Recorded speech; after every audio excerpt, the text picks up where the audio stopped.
What are your expectations around this election? What's the broad story you're telling here? So the elections have really become a two-horse race, as we've heard, between incumbent Rouhani and hardline challenger Raisi. Our expectation for about 6 months as the elections have built up is that Rouhani is likely to win a second term as president.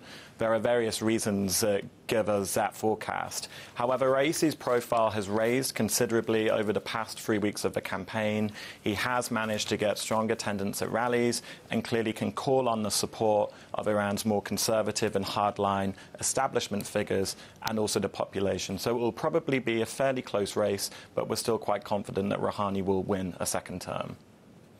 Henry, obviously, the Iranians go to the polls on the back of Donald Trump having issued new sanctions on the missile program, but sticking to the agreement in 2015. How do you see it playing out? Do you see further measures coming from the Trump administration? And what are the risks to the 2015 agreement? So the fundamental point I think all businesses need to bear in mind with Trump and the nuclear deal is that he has said clearly that the policy towards Iran is under review. And the National Security Agency in the US is leading on that as we speak. In the meantime, Trump and his administration are putting in place the enabling steps to keep the deal ticking over. We have seen 2 bouts of additional sanctions from the Trump administration against Iran, and these have been quite limited in scale. They're essentially just labeling Iranian people and some Iranian companies as sanctioned individuals and entities. But the individual and entities that have been sanctioned are not particularly economically relevant for foreign companies looking at Iran. They're to do with Iran's ballistic missile system. So they're not really changing the legal picture for foreign companies in any serious way, and they're not really undermining the nuclear deal as it exists on paper. So we're seeing a fairly careful balance from the Trump administration, and our expectation is that even after that review, you'll probably see a pretty similar pattern over the next year or so. And what are the risks, Henry, for businesses in Europe wanting to do more business in Iran? Should they feel comforted by what you've just said, or should they be concerned about a return to the sanctions environment?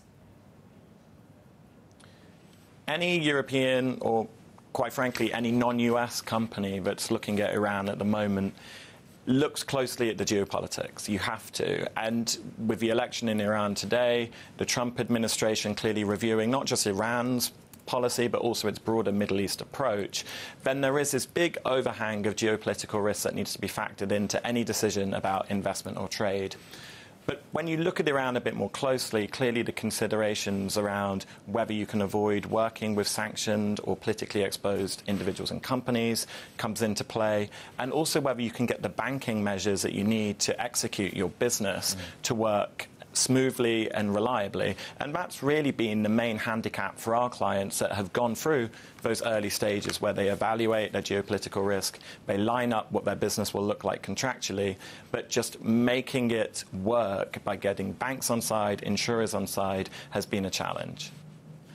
Henry, you would say that if Rouhani is re-elected, he's made a promise, and that promise is to remove the remaining non-nuclear sanctions on Iran if lifted. How real a probability is that? How high a degree of a surety do you think that that is? And will that translate into this election? Because this is about real Iranians who've not benefited on the ground.